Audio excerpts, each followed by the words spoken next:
Buenas tardes a todos. Hola, profe, buenas tardes. Buenas tardes.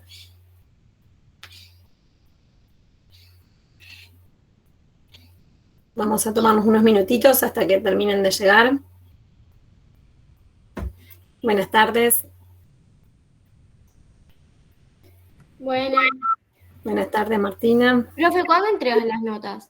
Miren, estoy terminando de corregirlas, así que ni bien termine, tengo que revisar algunos que tengo algunas dudas y las voy a mandar ni bien las tenga. La verdad que fue una semana con varias actividades, además de introducción a la economía de otras materias, y por eso vamos a ir justo, pero ya estoy terminando.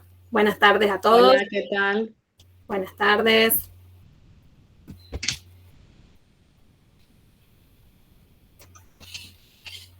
Vamos a tomarnos 2 minutitos más. Bienvenidos, no sé si tengo algún alumno de Verónica Véntola, que hoy vamos a tener algunos alumnos que me mandó Vero, así que si hay alguno por aquí, bienvenidos.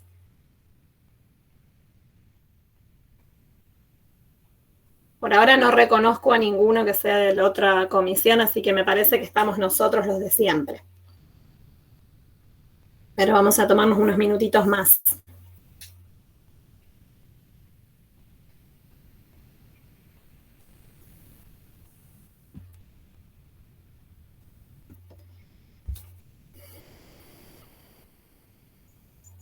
Ah, ¿qué tal, Lucas? Bueno, no estaba viendo así a grandes rasgos. Bueno, bienvenido, Lucas, a nuestra comisión. Mi nombre es Fernanda Pujadas, soy docente de esta comisión junto con Analía Grimi, que me está acompañando también en las clases.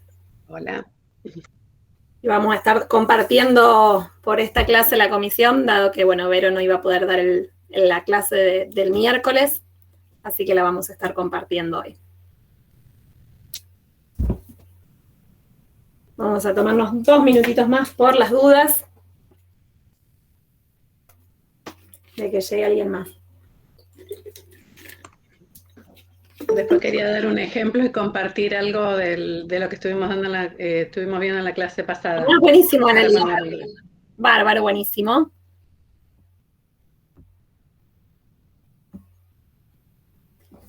Buenas tardes a todos, bienvenidos, mis alumnos de la Comisión 2 y los alumnos de Verónica. Mi nombre es Fernanda Pujadas, junto con Analia compartimos esta comisión. Bueno, Analia, no sé si querés comenzar compartiendo eso o querés hacerlo después, eso como vos te parezca. Es comentar un poco cuando estuvimos viendo el otro día las funciones del Estado. Ajá. Y entre las funciones hablábamos de resolver externalidades y los fallos de la información. Bueno, se me ocurrió después de la clase y justo ayer salió la ley, que no sé si están al tanto todos de la ley. Súper importante. Súper importante, la ley de etiquetado frontal, donde ahí se ve bien la función del Estado para proteger el derecho a la información y cómo los intereses de los distintos sectores pujaron para que sea aprobada o no la ley. Y bueno, no es solo el derecho a la información, sino para proteger la salud. Todo lo que el Estado haga en función de la prevención, no solo mejora la salud, sino económicamente también es mejor. Siempre es mejor prevenir que después tratar. Hay un 13,6% de obesidad en niños menores de 5 años, que es un número altísimo. Y hay un 62% más o menos de personas que tienen algo de sobrepeso, ya sea por obesidad o por exceso de peso. Entonces la importancia es vital de esta ley y bueno, era eso que quería comentar, que estaba ahí. La verdad que no lo había relacionado a esto con esta ley, pero obviamente la estuve siguiendo hasta último momento, hasta la noche, tarde, que finalmente salió. pero me parece un debate re interesante y algo que comentás interesante también para charlarlo, porque como vos decís, es el derecho a la información, es el derecho a la salud. Hubo grandes y claras intenciones de que esa ley no salga, de hecho no es la primera vez que se discute y estaba por perder estado parlamentario, y es muy importante porque ahora los productos o los alimentos van a tener en sus presentaciones etiquetas negras cuando tengan algún ingrediente que no corresponda o que no sea favorable para la salud, como por ejemplo exceso de azúcares, exceso de grasa.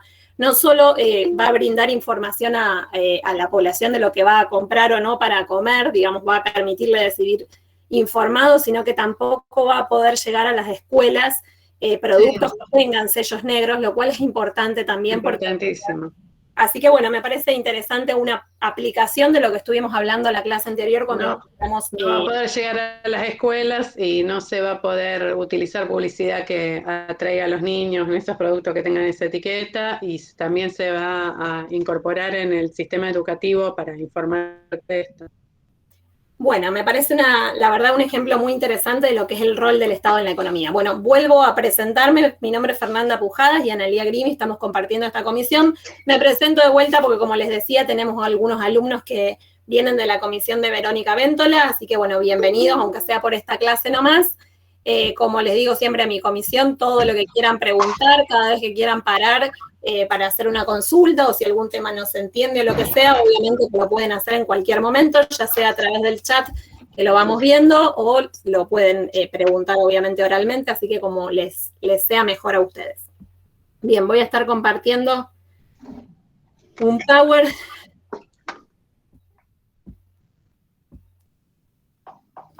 Bien, la clase anterior nosotros, como comentaba Analía, empezamos a incorporar al sector público a nuestro sistema económico, ¿sí? Hasta antes del parcial teníamos un sistema económico muy simple, con familias y con empresas que se encontraban en los mercados, y yo les dije, bueno, después del parcial vamos a empezar a hacer que este sistema económico sea más real, ¿sí? Vamos a incorporar el sector público, vamos a incorporar el sector externo, vamos a incorporar el sector monetario y financiero, ¿sí? Entre la clase anterior, que bueno, algunos dieron con nosotras y otros dieron con Vero, y en esta clase vamos a terminar de incorporar o vamos a terminar de charlar del sector público y sus funciones dentro de lo que es el sistema económico, ¿sí? Acá les traje una diapositiva a modo de síntesis de lo que eran las funciones del sector público que vimos la clase anterior. ¿Se acuerdan algo? ¿Me pueden comentar algo de lo que vimos la clase anterior en relación a las funciones del sector público? Digo, estuvimos hablando de las funciones del sector público desde el surgimiento de la modernidad hasta la actualidad, y ahora lo que hicimos es esquematizar las funciones del sector público moderno, ¿sí? ¿Se acuerdan algunas de ellas o alguno que les quiera comentar? Establecimiento del mercado legal. Del marco legal. Asignación de recursos, redistribución del ingreso y estabilización. Perfecto, bueno. Y promoción del crecimiento y desarrollo. Perfecto, esas eran las 5 funciones que habíamos identificado para un sector público moderno. Establecimiento del marco legal, que tenía que ver con todas las reglas, normativas, reglamentaciones y leyes que regulan la actividad económica, que regulan las transacciones, que definen cuál va a ser los derechos de propiedad privada y en todo caso va a realizarse las transacciones en el marco del cumplimiento de esos derechos de propiedad privada. Esa era la primera de las funciones que habíamos comentado. Después, como decía Adriel, la asignación de recursos. La asignación de recursos, que era una función que tenía que ver con llevar a la economía a un punto sobre la frontera de posibilidades de producción. ¿Qué significa que nuestra economía esté en un punto sobre la frontera de posibilidades de producción? Que use todos los recursos que tiene. Que utilice todos los recursos y que sea eficiente, ¿sí? Exactamente, que no haya ineficiencia en la economía. Para alcanzar un punto de la frontera de posibilidades de producción, una de las funciones que va a tener el Estado justamente tiene que ver con la asignación de recursos, es decir, con resolver las fallas de mercado. En la clase anterior hablamos muchísimo de esas fallas de mercado y vimos que existían distintas alternativas para resolver esas fallas que tenían que ver con la regulación de los mercados en donde haya fallas de mercado, valga la repetición, o bien directamente con la provisión de los bienes y servicios en los mercados donde hay fallas. Por ejemplo, la regulación de monopolios, por ejemplo, la prohibición de prácticas colusivas, por ejemplo, las empresas públicas que proveen servicios públicos. Bueno, vimos varios mecanismos o maneras que tiene el Estado para tratar de resolver las fallas de mercado, ¿sí? Tercera función, la estamos repasando un poco rápido, obviamente si a alguno le queda una duda, es el momento de consultar, ¿sí? Que tenía que ver con la distribución del ingreso y hacer la distribución del ingreso lo más equitativa posible, ¿sí? En el marco de un sistema económico que nos mostraba que había personas que percibían ingresos relativamente muy altos y otras que ni siquiera perciben ingresos o están por debajo de la línea de pobreza, de indigencia, personas que tienen una gran cantidad de necesidades básicas insatisfechas, bueno, una de las funciones del Estado justamente va a tener que ver con esto, con una mejora en la distribución del ingreso. ¿Se acuerdan cuáles eran los instrumentos que tenía el sector público para una mejor o una más equitativa distribución del ingreso? Los impuestos progresivos. Bien, los impuestos progresivos, importantísimo, y hoy vamos a empezar a trabajar un poquito más de los impuestos progresivos, hoy vamos a caracterizarlos un poco más. Ese era uno de los instrumentos. ¿Cuál más? Las transferencias directas y los bienes y servicios públicos. Perfecto, las transferencias directas, habíamos puesto algunos ejemplos, el IFE, el ingreso familiar de emergencia que se implementaba ahora, el plan jefas y jefes de hogar desocupados que se implementó allá por el año 2002 aproximadamente y estuvo vigente por muchos años, subsidios, pensiones, jubilaciones, bueno, cualquier tipo de transferencia directa que también va a ser un instrumento para esta mejora en la distribución del ingreso o una distribución del ingreso más equitativa. Y habías dicho una más, Luana. Sí, bienes y servicios públicos. Bien, la provisión, exactamente, la provisión directa por parte del Estado de bienes y servicios públicos, ¿sí?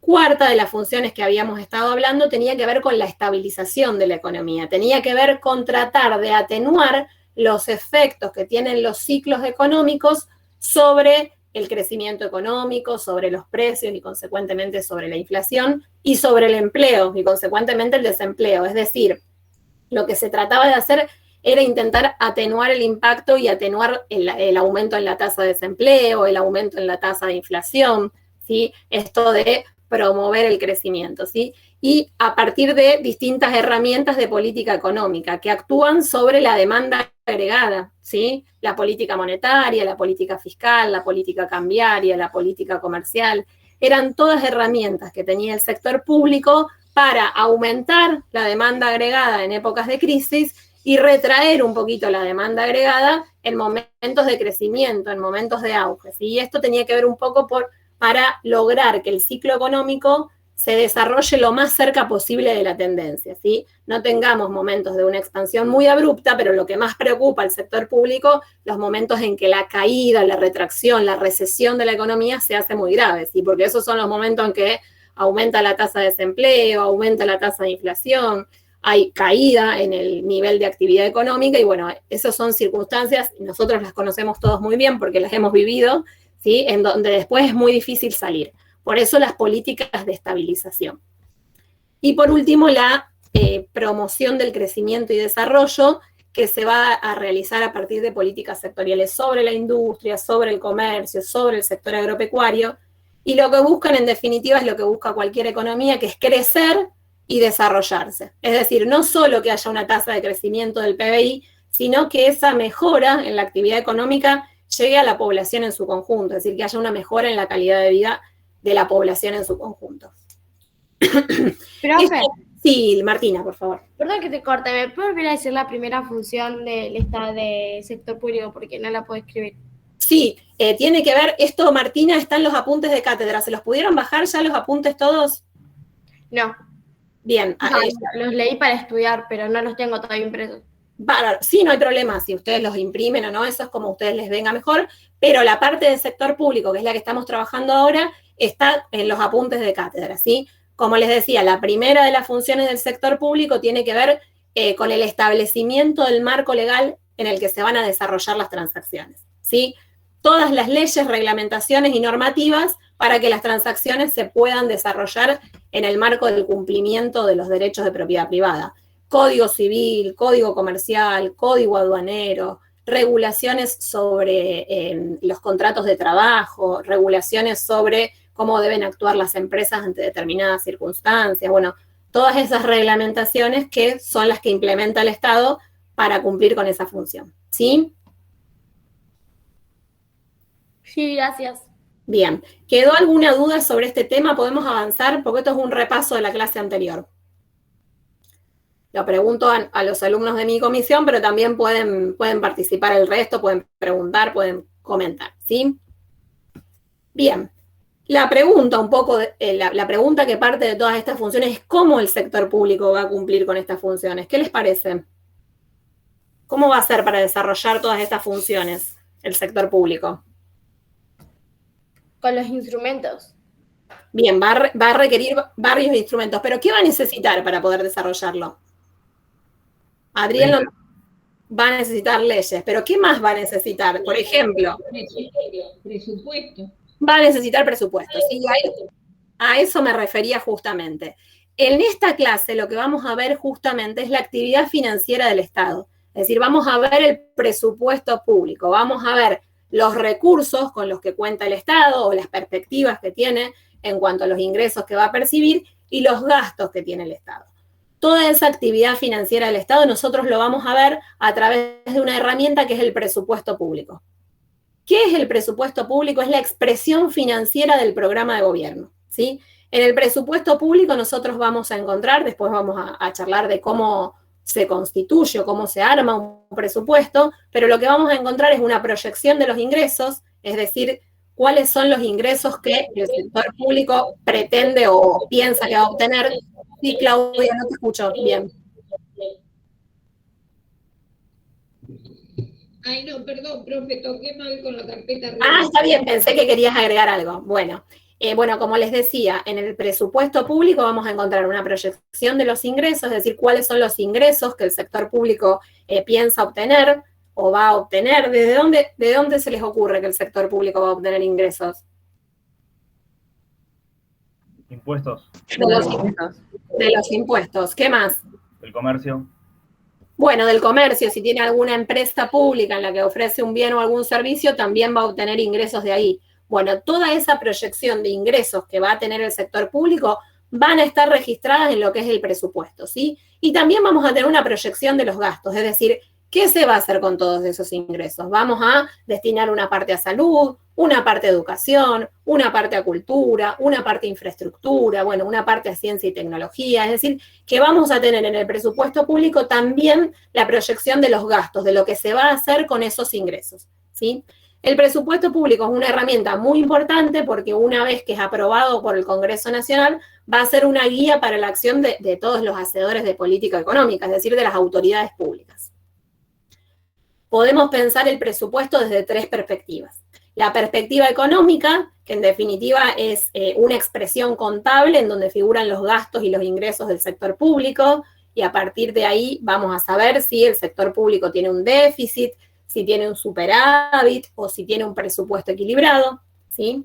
Desde una perspectiva jurídica, y en este sentido vamos a pensar el presupuesto como una ley. Muchas veces el presupuesto público se le dice la ley de leyes, ¿sí? Y como toda ley debe cumplirse. Y como toda ley tiene una forma de llegar a constituirse en ley, ¿sí? El presupuesto público en general, y hablando del presupuesto público nacional, el proyecto de presupuesto lo va a presentar el Poder Ejecutivo de la Nación, se lo va a presentar al Congreso de la Nación, el Congreso de la Nación a través de Cámara de Diputados y Cámara de Senadores lo va a aprobar una vez que lo discuta, y una vez aprobado vuelve al Poder Ejecutivo de la Nación, que va a ser el encargado de ejecutarlo y de administrarlo. Ha pasado en algunos momentos de la historia en que esto no sucedió, que el Poder Ejecutivo envió el presupuesto al Congreso y el Congreso terminó no aprobándoselo, y en esos casos lo que sucede es que el Poder Ejecutivo debe utilizar el presupuesto del año anterior, lo cual muchas veces genera varias complicaciones, porque justamente, bueno, obviamente se le hacen ajustes a ese presupuesto del año anterior, pero no pueden hacerse modificaciones en cuanto a las decisiones de política económica, con lo cual lo ideal es que los presupuestos se aprueben y se pueda estar ejecutando un presupuesto del año corriente.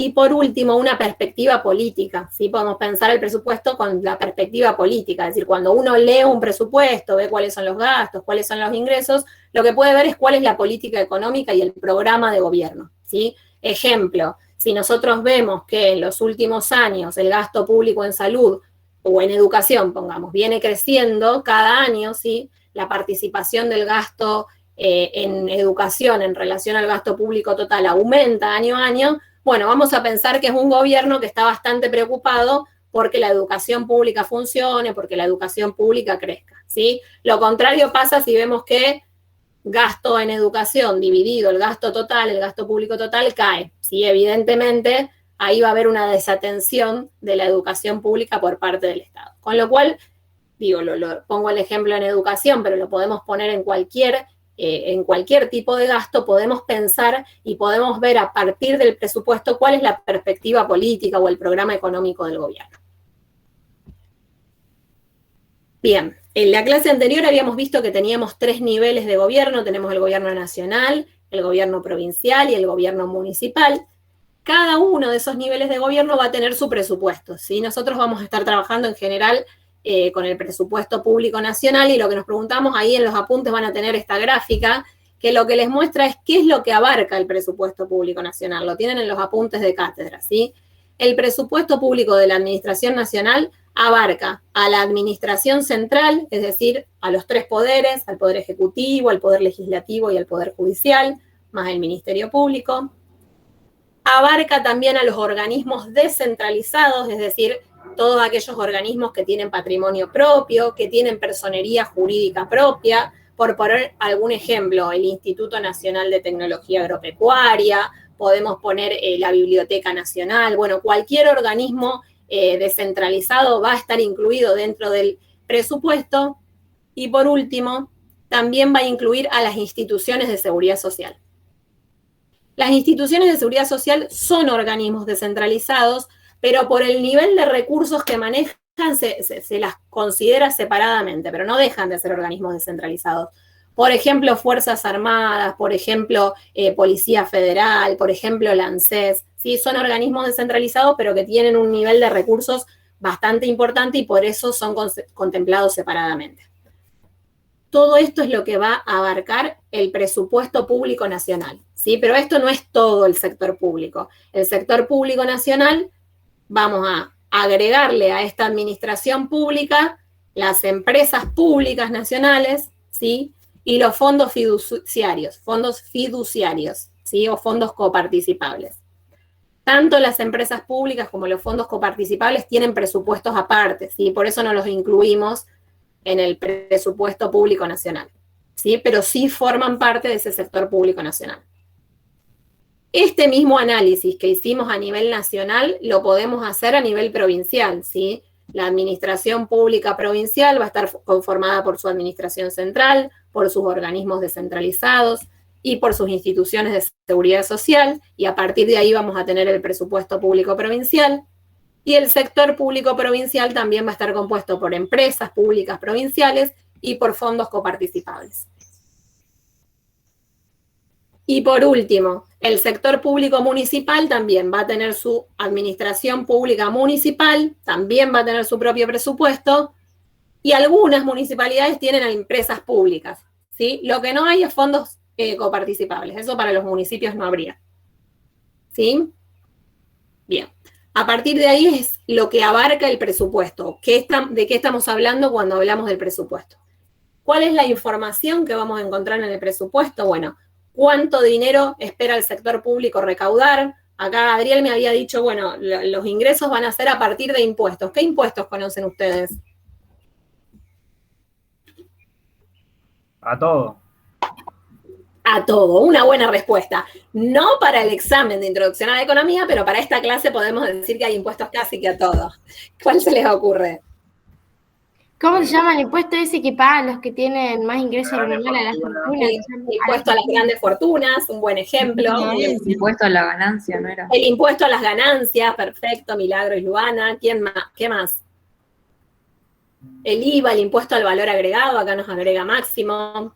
Bueno, tenemos varias fuentes de recaudación de impuestos que tiene el sector público, pero ahora vamos a ver que no solo son impuestos las fuentes de ingreso del sector público, sino que tenemos una clasificación económica de los recursos que nos va a mostrar otras fuentes a través de las cuales también el sector público recauda ingresos, ¿sí? Impuestos y cargas sociales.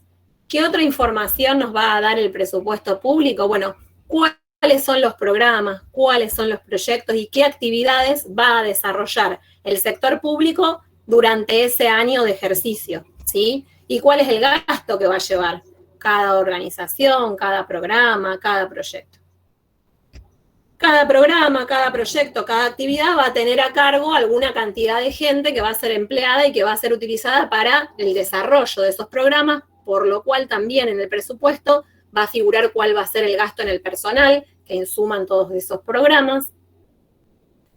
Y una información que a mí me parece súper relevante, en el presupuesto público vamos a ver cómo se reparte el gasto total, es decir, el gasto público en salud, en educación, en cultura, en defensa, en seguridad, en investigación y desarrollo, etcétera, etcétera, etcétera, etcétera. Es decir, vamos a ver cómo el gasto público se reparte en todos esos distintos tipos de gasto. Y me parece que es una información muy importante porque, bueno, nos va a hablar justamente de cuáles son las prioridades del gobierno y cuáles no son prioridades. No solo por el gasto público que haya en salud o en educación o en ciencia y tecnología o lo que quieran de ese año, sino que nosotros nos podemos ir para atrás y mirar cuál fue la evolución del gasto público en salud, del gasto público en educación, del gasto público en lo que sea. ¿Sí? Entonces podemos ir viendo cómo fue evolucionando ese gasto a lo largo del tiempo. Y algo también súper importante que vamos a encontrar en el presupuesto y por lo que se pelean los diputados, senadores y gobernadores, vamos a ver ahí también qué inversiones se van a realizar, ¿sí? Va a quedar registrado en el presupuesto público cuáles son las inversiones que efectivamente se van a realizar ese año y cuáles no también. Por eso muchas veces encontramos grandes debates cuando se discute el presupuesto público, porque obviamente cada uno tiene intereses en su territorio, con lo cual se va a ver, bueno, cuáles obras se van a desarrollar y cuáles no. A partir de toda esta información, nosotros en el presupuesto público vamos a tener como dos grandes ejes o dos grandes puntos de interés, que son por un lado los recursos que va a obtener el Estado y por el otro lado los gastos. Eso es lo que vamos a estar analizando ahora, los recursos y los gastos del Estado. Los recursos obviamente son, sí, Claudia. Claudia, ¿querías comentar algo? No, profe, no. Bien. No sé qué se ve que apenas toco el celular y se me... El micrófono quiere que hables, Claudia, así que, bueno, no hay problema, cosas que pasan aquí en la virtualidad. Bueno, como les decía, tenemos los recursos públicos, entonces, que son todos los ingresos que va a percibir el Estado. Ustedes ahí en los apuntes de cátedra tienen muchísimas clasificaciones de cómo se clasifican los recursos públicos en originarios, en derivados. Bueno, van a ver que tienen varias clasificaciones. Nosotros nos vamos a ocupar de una que es la más importante, ¿sí? Y que es la que utiliza el presupuesto, que es la clasificación desde el punto de vista económico de los recursos, ¿sí? La clasificación desde el punto de vista económico. Y a partir de ahí tenemos una primera división entre lo que son los recursos corrientes y los recursos no corrientes. Los recursos corrientes son aquellos que no modifican la situación patrimonial del Estado, es decir, que el Estado, para obtenerlos, no tiene que modificar su situación patrimonial. Mientras que los recursos no corrientes sí modifican la situación patrimonial del Estado, es decir, el Estado para obtenerlos va a haber modificado su estado patrimonial, valga la repetición de la palabra, ¿sí? Dentro de los no corrientes, ahora lo vamos a explicar con mayor precisión, tenemos recursos de capital y fuentes financieras. Acá van a tener una clasificación, bueno, un poco más amplia. A mí me parece que los apuntes de cátedra por ahí en algunas cuestiones están un poco confusas, así que siempre les traigo este esquema porque me parece que al menos visualmente uno puede acomodar un poco la cabeza de todos los recursos que tiene el Estado para ejecutar sus gastos. Y fíjense, ustedes me nombraron los impuestos, me dijeron, ¿qué impuestos? Todos, sí, tenemos muchísimos impuestos, pero fíjense que el sector público tiene muchísimo más que impuestos como forma de obtener recursos, ¿sí? Entonces, primera clasificación en recursos corrientes y no corrientes. Los corrientes, aquellos que no modifican la situación patrimonial del Estado para obtenerlos, mientras que los no corrientes sí la modifican. Ahora nos vamos a ir metiendo de a poquito. Dentro de los recursos corrientes vamos a tener otra subclasificación en recursos tributarios y en recursos no tributarios. Cuando hablamos de los recursos tributarios, vamos a ver que son recursos que obtiene el Estado y que no tienen una contraprestación directa. ¿Qué significa esto? Yo pago el impuesto al valor agregado, pago el impuesto a las ganancias, pago el impuesto inmobiliario y no sé qué va a hacer el sector público con ese dinero. Es decir, sabemos que el sector público lo va a utilizar, pero no hay una contraprestación directa en donde el sector público me diga, bueno, con este dinero lo vamos a asignar a tal gasto. No. En este caso, no hay una contraprestación directa por parte del Estado. Esa es la diferencia con los recursos no tributarios, ¿sí? En donde sí hay una contraprestación directa por parte del Estado. Ejemplo, yo pago una tasa y en la misma tasa va a estar especificado cuáles van a ser los gastos que el sector público va a financiar con ese dinero. Si ustedes se quieren después, se pueden fijar en la tasa de servicios públicos que pagan en su casa y van a ver que además del monto que pagan, 1.000, 2.000, 3.000, lo que paguen, de tasa de servicios públicos, abajo chiquitito les van a figurar algunos conceptos. Por ejemplo, alumbrado, barrido, limpieza, bacheo, bomberos. Bueno, cada municipio o comuna tiene distintos gastos, pero se aclaran en las tasas municipales. ¿Qué es lo que se va a hacer con ese dinero? Profe. Sí, Luana. Entonces, la diferencia entre tributarios y no tributarios es que nos dicen a qué va a ir destinado. Exactamente, en los tributarios tenemos no tenemos una contraprestación directa por parte del Estado, es decir, no sabemos a dónde va a ir ese dinero. Mientras que en los no tributarios queda aclarado o se sabe cuál va a ser la utilización que se va a hacer de ese recurso. ¿Se entiende la diferencia? De todas maneras, después si quieren les dicto. Bien, vamos a meternos dentro de los tributarios. Dentro de los tributarios tenemos los impuestos, como había comentado Adriel, realmente son los recursos más importantes que percibe el Estado, los impuestos.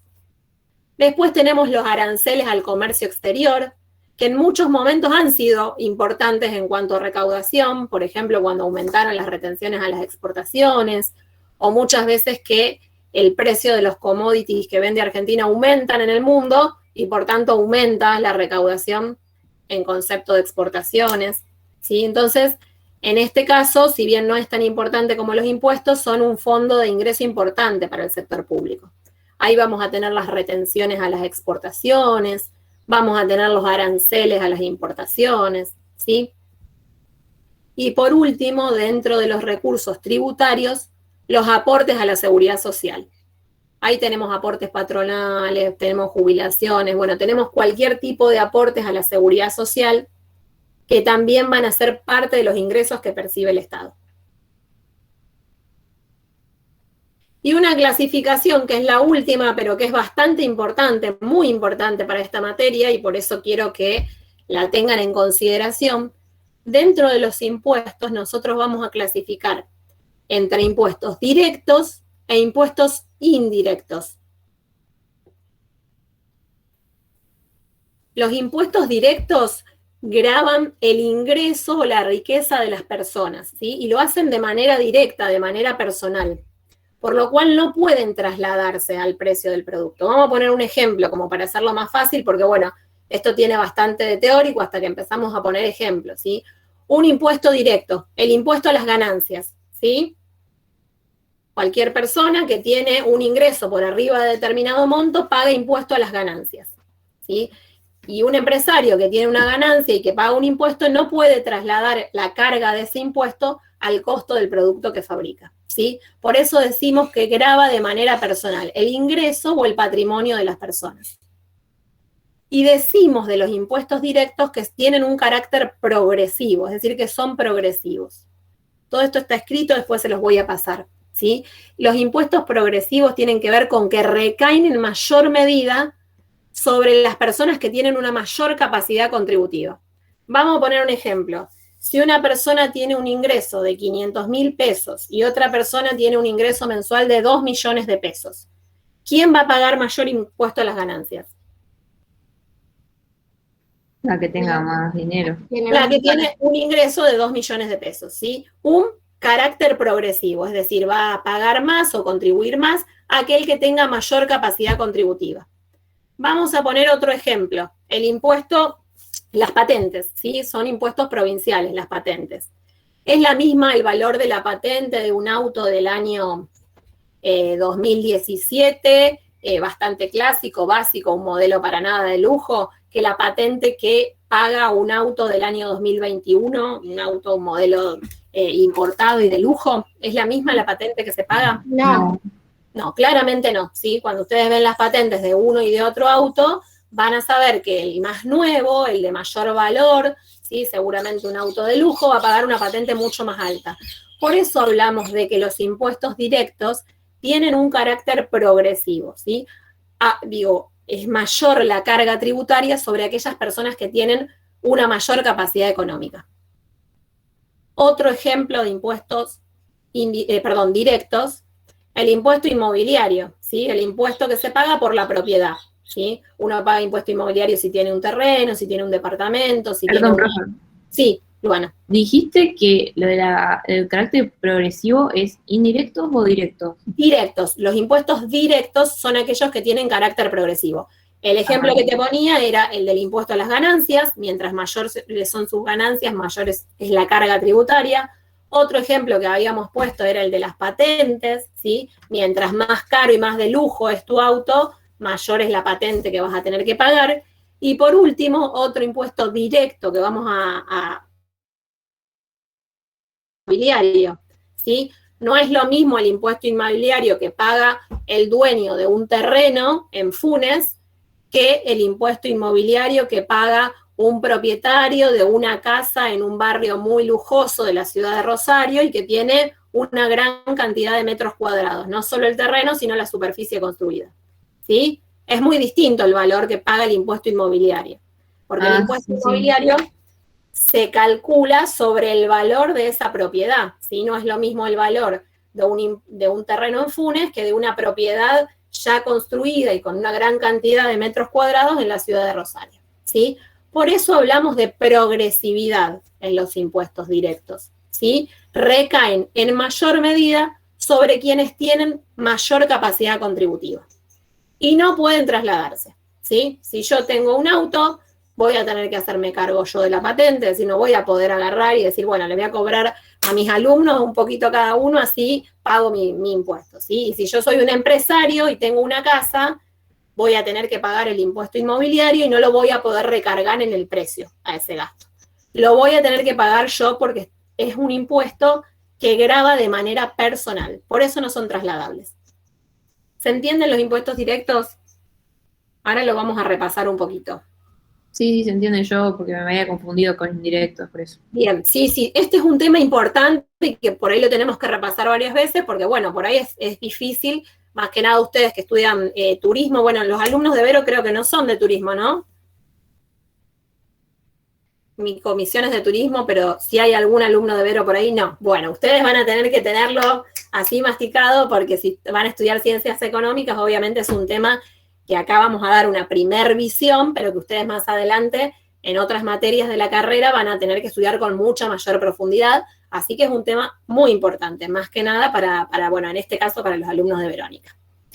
Son del ciclo introductorio común, claro, pero bueno, de todas maneras, tanto fundamentalmente en contador público, si se deciden por esa carrera o administración, va a ser un tema importante, y bueno, también para los alumnos de la licenciatura en economía en algún punto van a profundizar un poco más el tema, así que bueno, es un tema importante.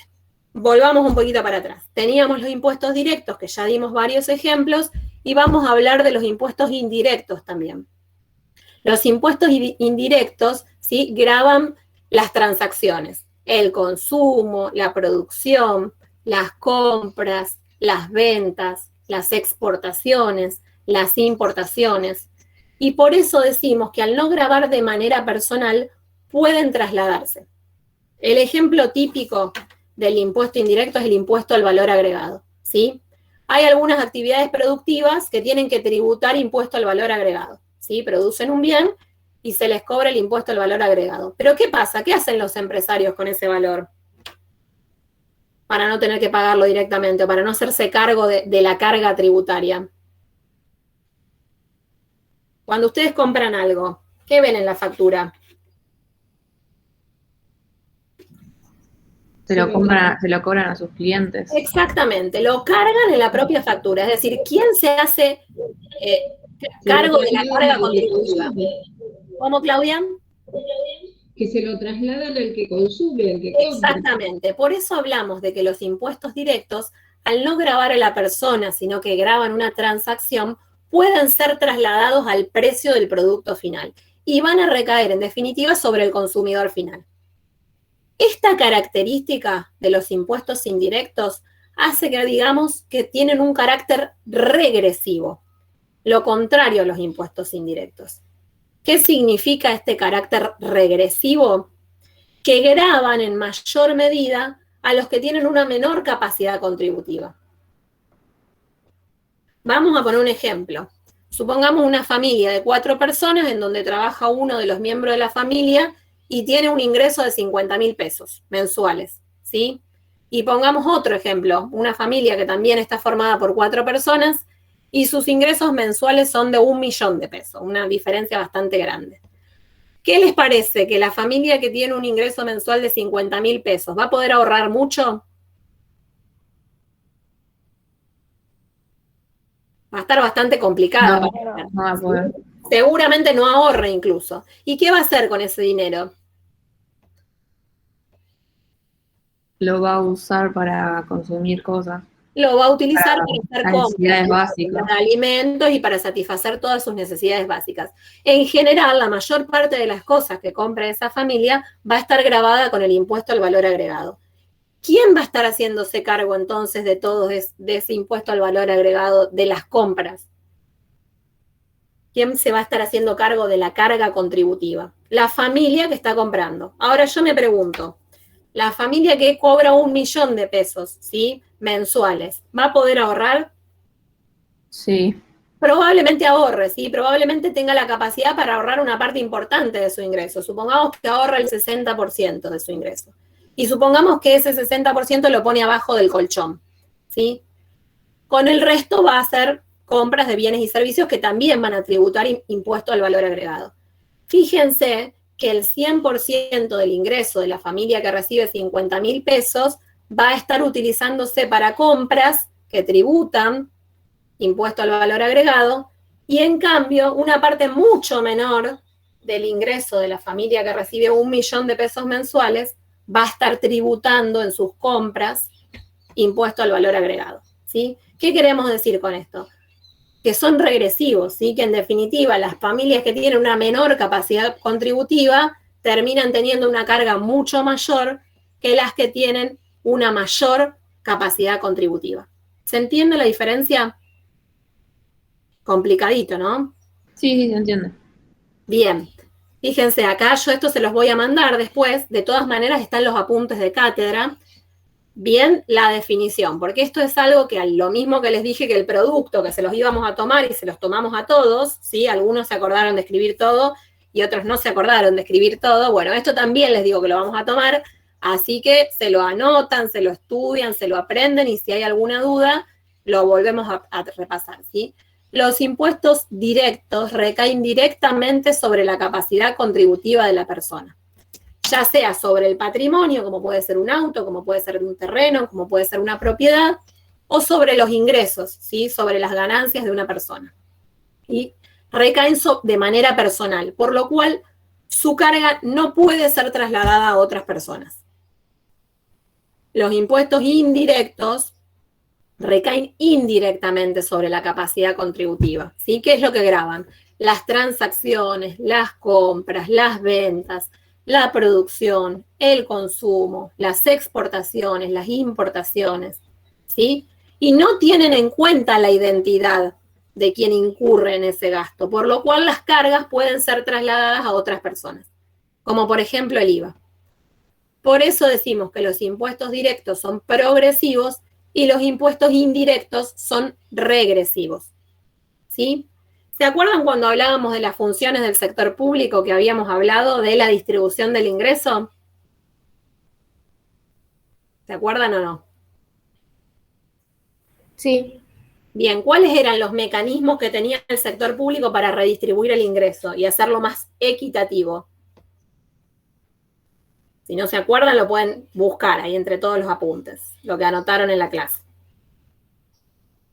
¿Cuáles eran los instrumentos que tenía el sector público? Los impuestos progresivos y eso. Uno de los instrumentos que tenía el sector público para hacer más equitativa la distribución del ingreso, yo les dije, son los impuestos progresivos.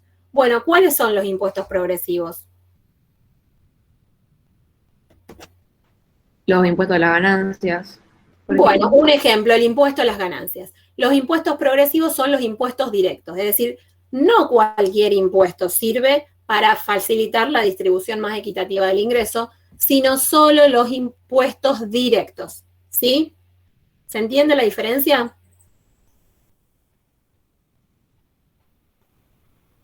Sí. Bien. Hoy están más callados que nunca, por lo menos en la clase presencial hablaron un poquito más. Bien, y acá les traigo algunos ejemplos, ¿sí? Directos, graban el ingreso, el patrimonio y la riqueza, no se trasladan y son progresivos. Y como les dije, graban los ingresos o graban el patrimonio. Ejemplo, los que ya estuvimos dando, el impuesto a las ganancias, el impuesto a la ganancia mínima presunta, el monotributo, bueno, ese no lo dijimos, pero el monotributo también, mientras mayor es la facturación, mayor va a ser el valor del monotributo, ¿sí? Bueno, esos son los ejemplos más típicos de impuestos sobre los ingresos. Y sobre el patrimonio, el impuesto a los bienes personales, las patentes, el inmobiliario, bueno, y todos los ejemplos que les traigo ahí, ¿sí? Son impuestos progresivos. Va a pagar más quien mayor capacidad contributiva tenga. Y por el otro lado, los indirectos, que graban el consumo, las compras, la venta y la producción. Se pueden trasladar a precio y son regresivos. Los tres ejemplos más comunes que en general vamos a dar son el impuesto al valor agregado, el impuesto sobre los ingresos brutos y el impuesto a los sellos, ¿sí? Después ahí tienen un montón que les anoté para que vayan sabiendo, ¿sí? ¿Podemos avanzar o alguien quiere preguntar algo o comentar algo? No, vamos a ir. Bien, avanzamos. Volvamos un poquito a este esquema. Teníamos recursos públicos que eran corrientes o no corrientes, ¿sí? Los corrientes no modificaban la situación patrimonial del Estado cuando el Estado los obtenía. Dentro de los corrientes teníamos los tributarios y los no tributarios. Los tributarios no tenían una contraprestación directa y ahora nos vamos a ir a los no tributarios, y esto ya los trabajamos. Los no tributarios, ¿sí? Son recursos corrientes que tienen una contraprestación directa por parte del sector público. Y dentro de estos vamos a tener las tasas y la contribución por mejoras. Las tasas son las tasas municipales, ¿sí? Tasa de servicios públicos que pagan cualquiera que viva en una casa, va a saber que va a pagar unas tasas. Y como le decía antes, esa tasa municipal o comunal, de acuerdo a donde vivan, ustedes van a poder ver el monto y van a poder ver en qué se utilizan los fondos que ustedes van a pagar. ¿Sí? En todas las tasas, yo en este momento no tengo la tasa de servicios públicos de mi ciudad, pero si ustedes se fijan van a encontrar cuáles son los gastos. Cada municipalidad asigna los gastos de distinta manera, ¿sí? En general, limpieza, seguridad, iluminación, bueno, las ciudades que no tienen todavía el bacheo, también bacheo, ¿sí? Bueno, cualquier tipo de gasto en el que va a incurrir el sector público. Por eso las tasas son recursos no tributarios, porque el contribuyente sabe hacia dónde va dirigido su dinero, ¿sí? Hay una contraprestación directa por parte del Estado. Segundo ejemplo, las contribuciones por mejoras. ¿Saben qué es una contribución por mejoras? ¿Alguien conoce o ha tenido que pagar? Bueno, la contribución por mejoras no la pagamos todos. Las contribuciones por mejoras las pagan aquellos individuos cuyas propiedades se ven favorecidas por alguna obra o algún servicio público que lo favorece directamente. Milagros acá nos da un muy buen ejemplo. La obra de gas, ¿sí? No todas las ciudades o no todas las partes de la ciudad tienen acceso al gas natural. Entonces, cuando el municipio o el Estado en el nivel que corresponda decide hacer una obra para que los vecinos tengan acceso al gas natural, lo que va a hacer para financiar esa obra, ya sea en todo o en parte, es cobrarle a los propietarios de las viviendas del barrio a los que les va a empezar a llegar el gas natural una contribución por mejoras, ¿sí? ¿Y por qué le va a cobrar eso? Porque toda la ciudad se va a favorecer si tenemos gas natural en todo el territorio, pero los vecinos que viven en ese barrio y que van a tener acceso a ese servicio van a ser los más favorecidos, ¿sí? Esas propiedades van a valer más cuando tengan el acceso al servicio del gas natural que cuando no lo tengan. Por eso van a tener que pagar una contribución por mejoras, ¿sí? Profe, Sí, Luana. un ejemplo de contribución de mejoras puede ser también de las cloacas, que hay gente que todavía Tal cual. no tiene cloacas. Gas natural, cloacas, muchas veces en las zonas céntricas de la ciudad, cuando tenemos algunos edificios antiguos que son de propiedad pública, muchas veces el sector público decide, bueno, hace una decoración, por decirlo, de la calle diferente o un mejoramiento en la estética de los edificios y también se hace una contribución por mejoras. Acá Morena nos dice pavimentación, también tenemos en muchas ciudades partes que no están pavimentadas y entonces cuando el sector público decide pavimentar el barrio, también va a cobrarle una contribución por mejoras a los vecinos, a los dueños de las propiedades, ¿sí? Entonces tenemos un montón de ejemplos.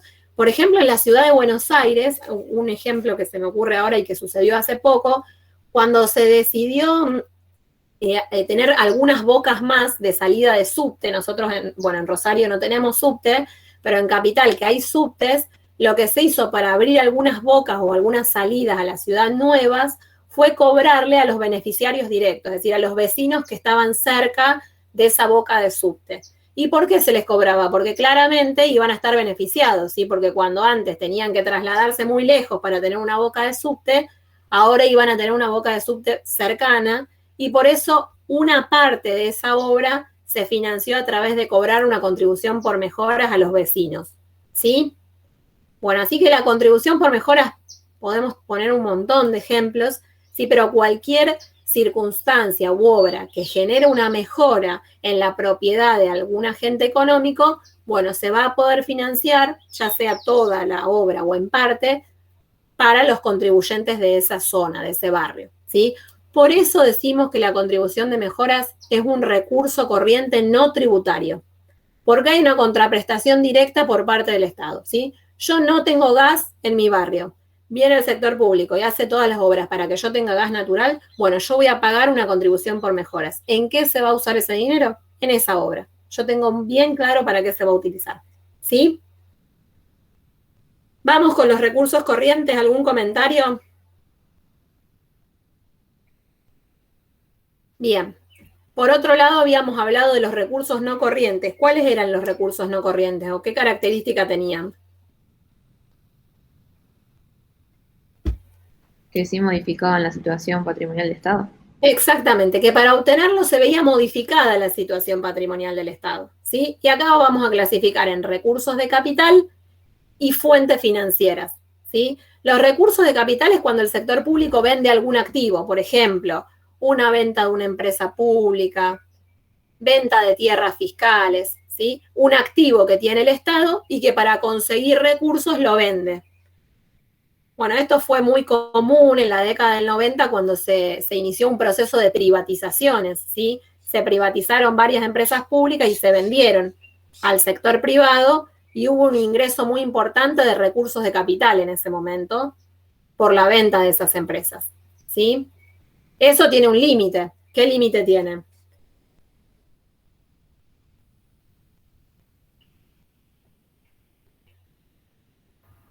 Cuando te quedas sin cosa para vender. Claro, sí, en un momento si uno puede vender, pero hay un límite que tiene que ver con el capital que tiene un Estado, ¿sí?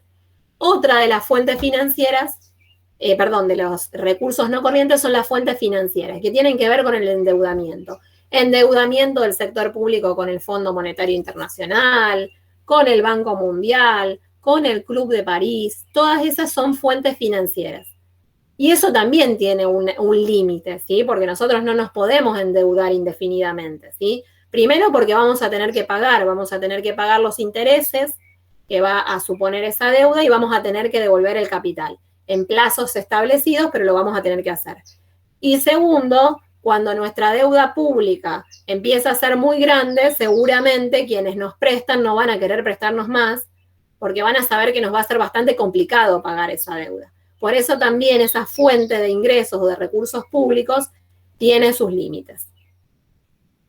Bien, como verán, no solo tenemos impuestos, o el Estado no solo tiene como recursos los impuestos, sino que tenemos una variedad de recursos con los que el sector público va a financiar sus gastos. ¿Alguna duda de esto? No. ¿Fueron anotando las definiciones de lo que es corriente, no corriente, tributario, o prefieren que les dicte? Yo las tengo, pero si las querés Bien. dejar. Si no, si ya las tienen, si ya fueron registrándolo, de todas maneras esto lo tienen en los apuntes, ¿sí? Bien, avanzamos. De todas maneras, como les decía, les dejé registrado en el Power la definición de impuestos directos e indirectos y algunos ejemplos como para que ustedes los vayan teniendo para estudiar. Bueno, esto un poquito ya lo anticipamos. Profe, perdón, si Claudia. querés dictarnos la definición de corrientes y no corrientes, porque eso es lo único que no anoté después. Bien, bueno, dale, voy a dictar recursos corrientes y no corrientes. Los corrientes son aquellos cuya obtención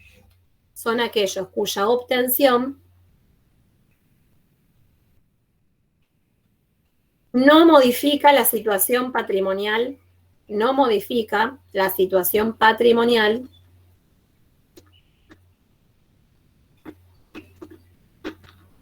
de la Administración Pública Nacional. No modifica la situación patrimonial de la Administración Pública Nacional. Punto. Los no corrientes modifican su situación patrimonial. Los no corrientes modifican su situación patrimonial. Recuerden que dentro de los no corrientes va a ser cuando se vende un activo o cuando el sector público se endeuda, es decir, aumenta su pasivo. ¿Listo, Claudia? Sí, sí. Bien. Bueno,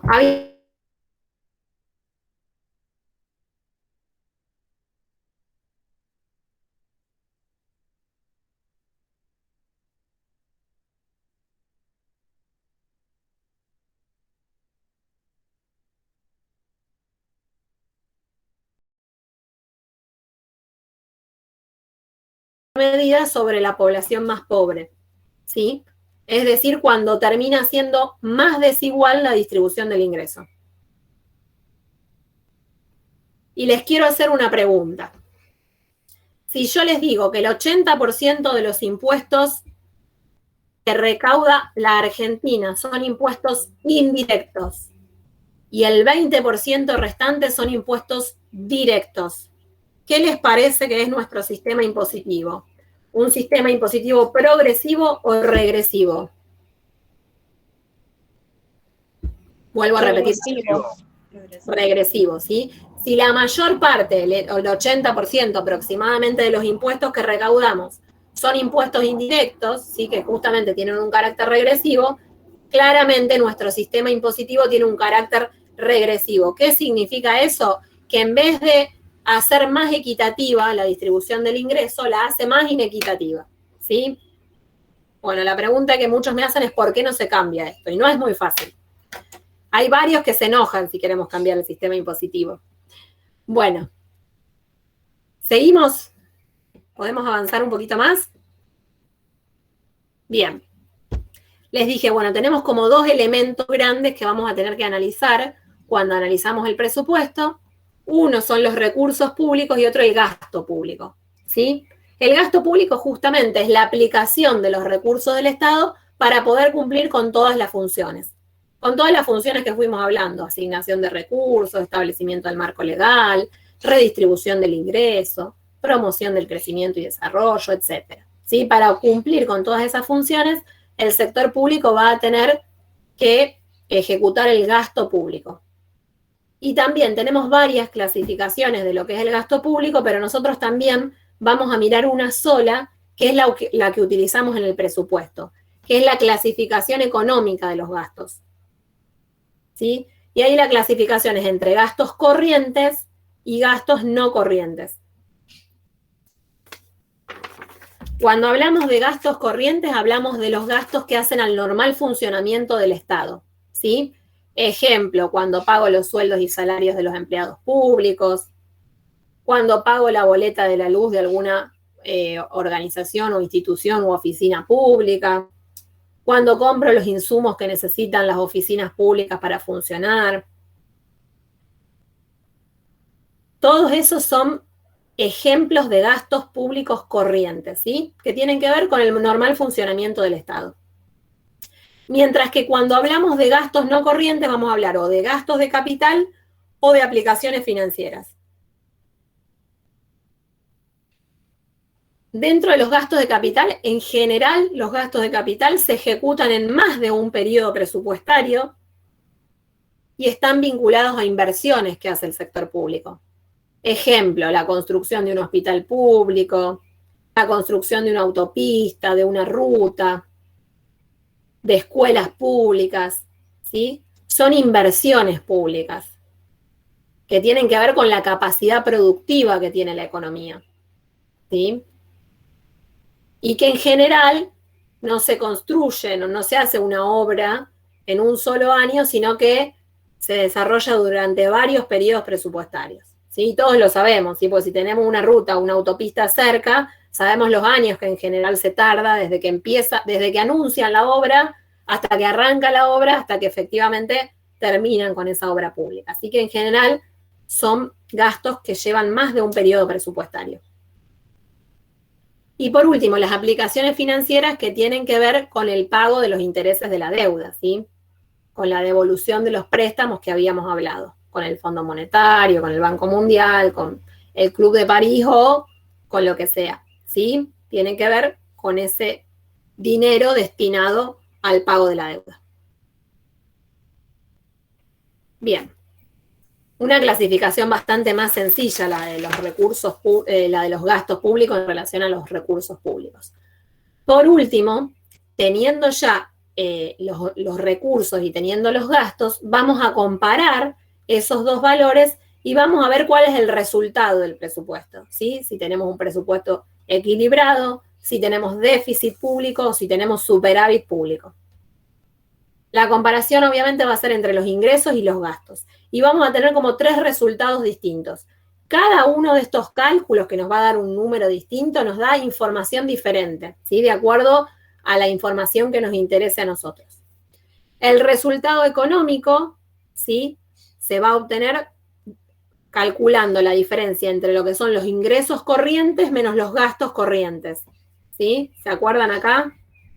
El resultado económico va a tener en cuenta todo esto, es decir, los ingresos corrientes, y vamos a restarle los gastos corrientes.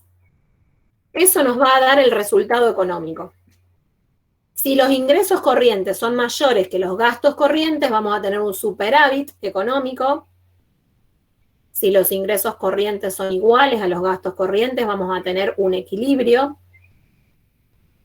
Y por último, si los ingresos son menores que los gastos, vamos a tener un déficit. Segundo resultado, muy importante también, el primario. En el primario vamos a tener en cuenta todos los ingresos y todos los gastos, salvo los intereses de la deuda. Es decir, vamos a tener en cuenta los ingresos corrientes más los ingresos de capital, menos los gastos corrientes, y de esos gastos corrientes vamos a sacar los intereses de la deuda, menos los gastos de capital. ¿Para qué nos sirve el resultado primario? Bueno, para saber si los ingresos corrientes y de capital, deducidos todos los gastos, nos da un valor positivo, es decir, un superávit, vamos a tener o disponer de todo ese dinero para pagar los intereses, ¿sí? Si el resultado primario da negativo, no solo que no nos alcanza para financiar los ingresos corrientes, perdón, los gastos corrientes y los gastos de capital, sino que tampoco nos alcanza para pagar los intereses de la deuda, ¿sí? Eso sí tenemos un déficit. Con lo cual el resultado primario justamente se utiliza para saber cómo está la situación presupuestaria del Estado en relación a poder hacer frente al pago de intereses de la deuda o no. Y esto es importante, si muchas veces los posibles acreedores, cuando vamos a pedir un préstamo, lo primero que miran es a ver cómo están. ¿Van a poder pagar los intereses o no los van a poder pagar? Y ahí deciden si nos prestan o no. Y por último, el resultado financiero, ¿sí? El resultado financiero tiene en cuenta todo. Ingresos corrientes, más recursos de capital, menos gastos corrientes, menos gastos de capital.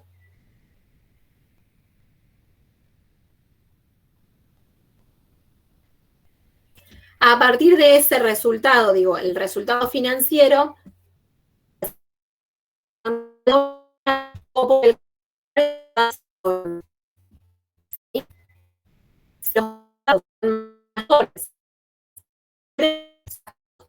mayores que los déficit financiero. Y eso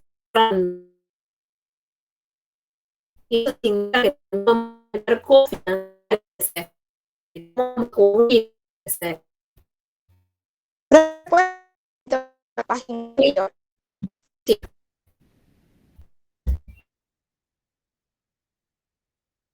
Vamos a hacer un...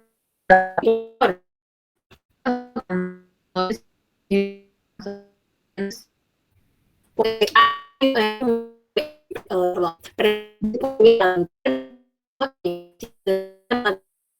hay tanto los ingresos, ¿sí? Equilibrar. Tengo una pero es por fórmula. Pago de interés contenido dentro de los gastos, entonces lo que se va a reducir de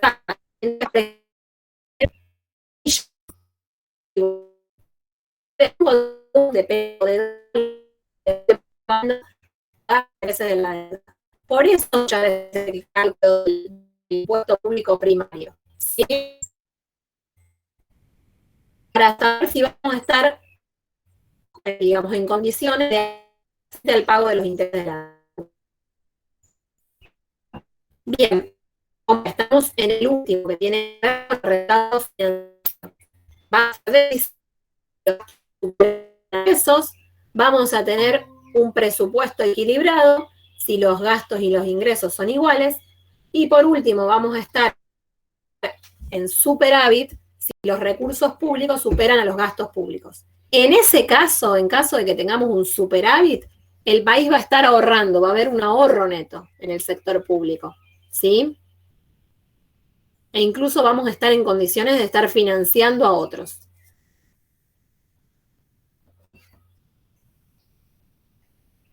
Bien, avanzamos un poquito más.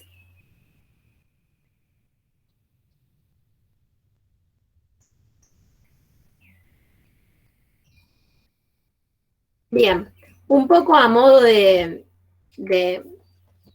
práctica, les traje una propuesta para empezar a pensar en conjunto. Perdón, profe.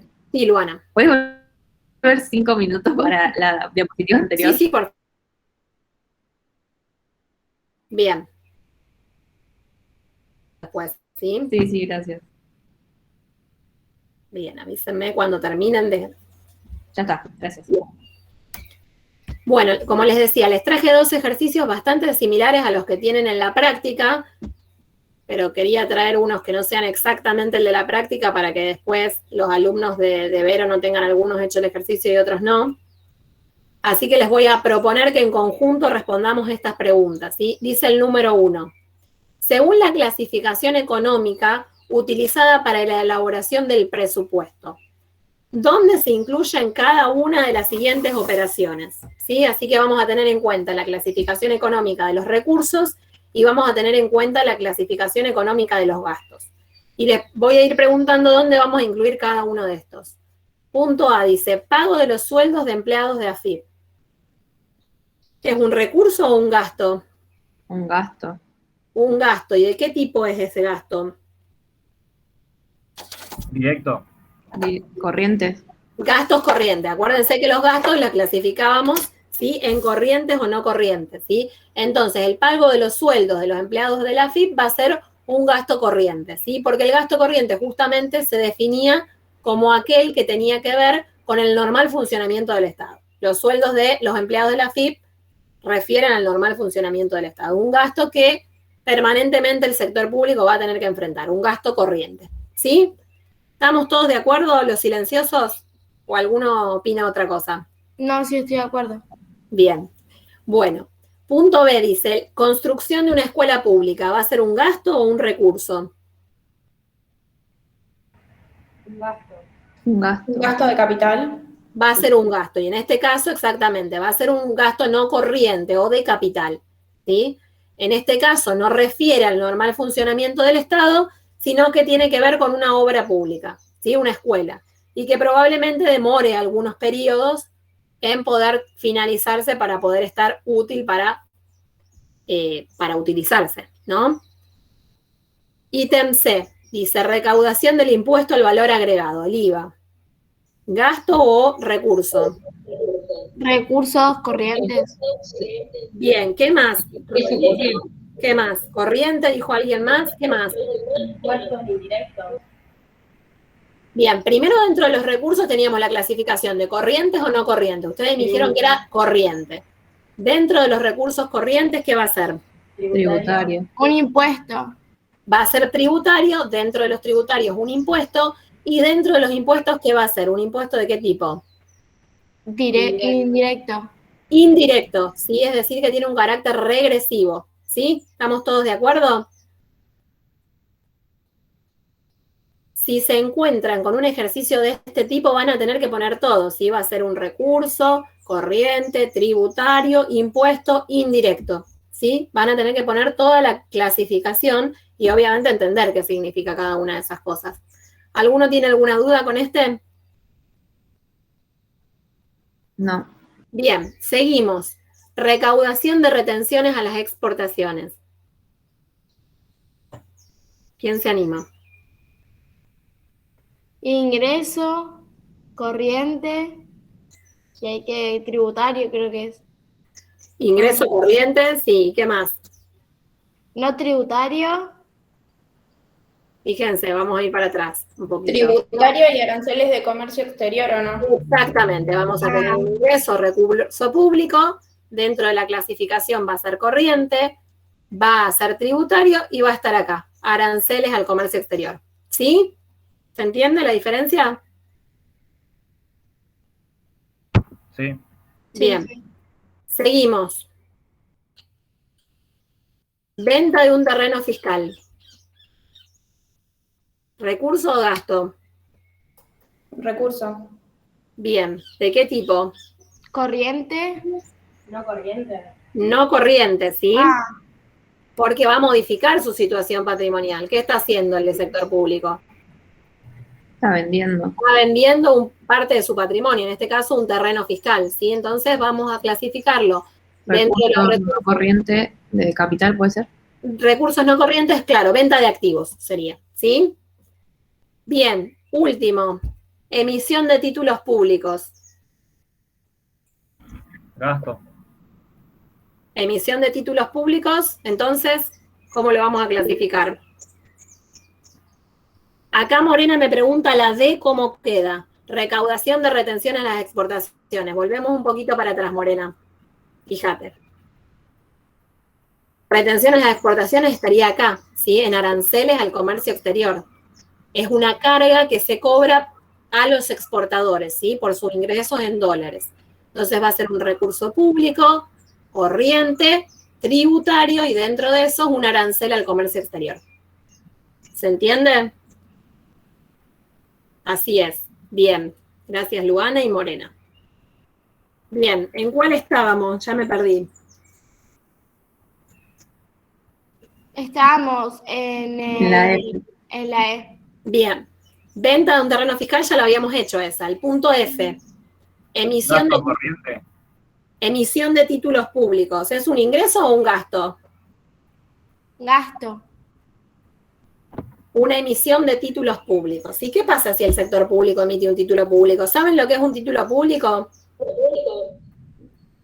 No, profe, sería un recurso público no corriente y sería fuente financiera, porque es como endeudamiento. Es endeudamiento, exactamente. Cuando el sector público emite un título, lo que está haciendo es emitir, por ejemplo, un bono que va a comprar el sector privado, cualquier agente económico puede comprar un título público a cambio de dinero, ¿sí? Entonces el sector público va a estar obteniendo dinero a cambio de una deuda. En algún momento ese bono va a tener que pagarlo, ¿sí? Con lo cual es un recurso público, no un gasto. ¿Se entiende la diferencia, Adriel? Bien, un recurso público. Sí, ahí va, yo pensé cuando decía el título era otra cosa. Bien, eso es un título público. Después, de todas maneras, lo vamos a ver bien cuando veamos el sector monetario y financiero. Dentro de los recursos públicos no corriente, y vamos a estar hablando de endeudamiento, ¿sí? Bien, punto número 2. Explique la diferencia entre impuestos directos e indirectos. ¿Quién se anima? Tuvimos media hora hablando de eso, así que alguien se tiene que animar a decir algo.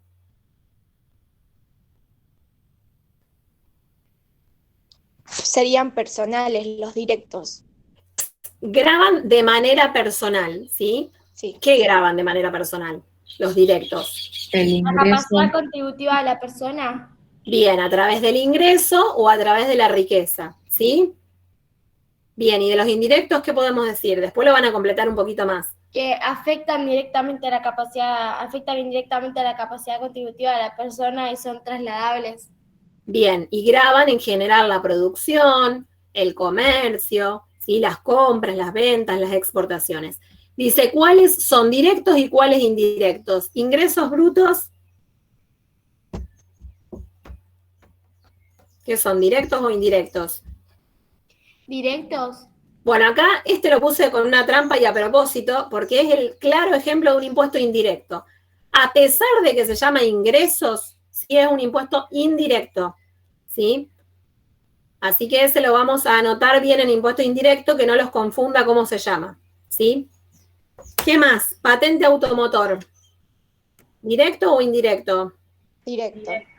Directo. Y en este caso graba, pregunta en la C, dice, ¿cuál graba el ingreso o el patrimonio? ¿La patente que graba, el ingreso o el patrimonio? El patrimonio. El patrimonio. En este caso, los propietarios de automotores. Un auto. Bien. ¿Inmobiliario, directo o indirecto? Directo. Directo. ¿Graba el ingreso o el patrimonio? El patrimonio. Bien. ¿Sellos y tasas? Indirecto. Bien, impuesto indirecto, sí, que también puede trasladarse. Por ejemplo, los sellos que se graban los contratos de alquiler o cualquier tipo de contratos, bueno, son generalmente imposiciones que pueden trasladarse, ¿sí? Impuesto a las ganancias, ¿directo o indirecto? Directo. Directo. ¿Graban el ingreso o el patrimonio? Ingreso. Bien. ¿Bienes personales? Directo. Impuestos directos que graban el ingreso o el patrimonio. Patrimonio. Bien, perfecto. ¿El impuesto al valor agregado, directo o indirecto? Indirecto. Impuesto indirecto. ¿Los impuestos internos? Indirecto. Indirectos, sí, por ahí no se conocen tanto, pero son impuestos indirectos que también pueden trasladarse, ¿sí? Y por último, el impuesto al combustible líquido. Directo. No, ese es un impuesto indirecto, sí grava el consumo y de hecho cuando nosotros utilizamos o compramos combustible terminamos pagándolo, ¿sí? Se recarga en el precio del combustible, por eso hablamos de que son impuestos indirectos, ¿sí? Bien, bien, hasta acá hemos llegado con todo lo que es el sector público. Para mi grupito, para la comisión 2, les voy a pedir que hagan el ejercicio 2 de las actividades prácticas de repaso. Bueno, el otro grupo va a seguir con Verónica, así que seguramente ella les ha dejado asignado lo que tengan que hacer. Terminamos tempranito hoy, no sé si queda alguna duda. La próxima clase vamos a estar ya hablando del sector externo, es decir, ya incorporamos al sector público. La próxima clase vamos a empezar a incorporar al sector externo en la economía, ¿sí? Para eso les voy a tener que mandar la bibliografía porque no está dentro de lo que son los apuntes de cátedra. ¿Alguna duda, comentario? Profe, Rosana. perdón. ¿Me puede explicar otra vez de nuevo los gastos corrientes, gasto de capital y aplicaciones financieras? Y sí, por supuesto. Volvamos al gasto público. Desde la clasificación económica, en general la clasificación va a ser entre gastos corrientes o no corrientes. Los gastos corrientes son los gastos que usualmente tiene el sector público, ¿sí? ¿Qué tiene que pagar el sector público siempre, todos los meses? ¿Qué paga el sector público siempre? ¿Qué se les ocurre? Los sueldos de la... Los sueldos, ¿qué más paga todos los meses el sector público? Los aportes jubilatorios. Aportes jubilatorios, ¿qué más?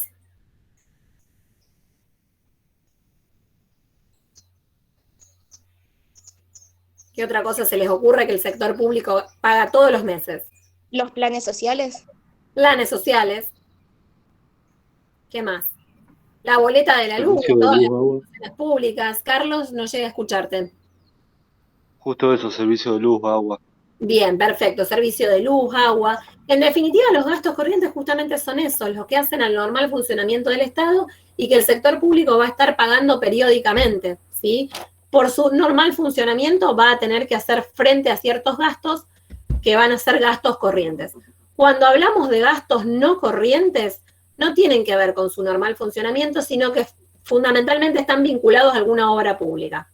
¿Sí? Por ejemplo, cuando está construyendo un puente, un túnel, un camino, obra de bacheo, asfaltado, provisión de gas natural para barrios que no hayan tenido gas natural, bueno, todas esas obras públicas que van a generar una mayor capacidad productiva en la economía van a estar registrados dentro de lo que son los gastos no corrientes, ¿sí? El sector público no todos los días construye una autopista que una a 2 ciudades, ¿sí? Eso es algo que pasa eventualmente, ¿sí? Que no es siempre lo mismo. Bueno, esos son todos gastos no corrientes, ¿sí? Un hospital nuevo, una escuela nueva, jardines de infantes nuevos públicos, en caso de que fueran públicos, ¿sí? Todas esas obras públicas van a estar registradas dentro de lo que son los gastos no corrientes o de capital.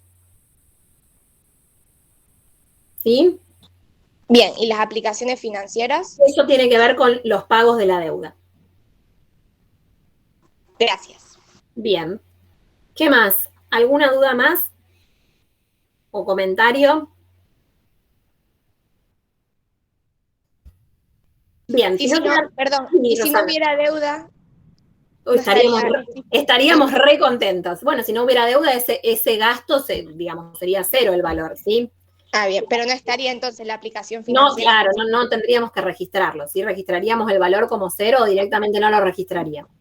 Lamentablemente, hace varios años, décadas diría que no es cero ese valor, pero bueno, estaría bueno que lo sea, ¿sí?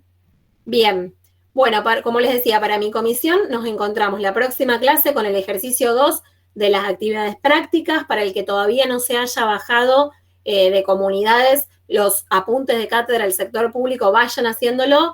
Y mi recomendación para esta parte de la materia, en donde vamos a empezar a incorporar sector público, financiero, monetario, y después vamos a ver la unidad 4, es que la lleven al día, ¿sí? Porque es una parte bastante intensa de la materia. La segunda parte de la unidad 3 es una parte bastante compleja y que requiere bastante lectura y que requiere un compromiso por parte de ustedes de hacer la práctica, ¿sí? Porque son temas bastante más complejos que los que estuvimos viendo hasta acá.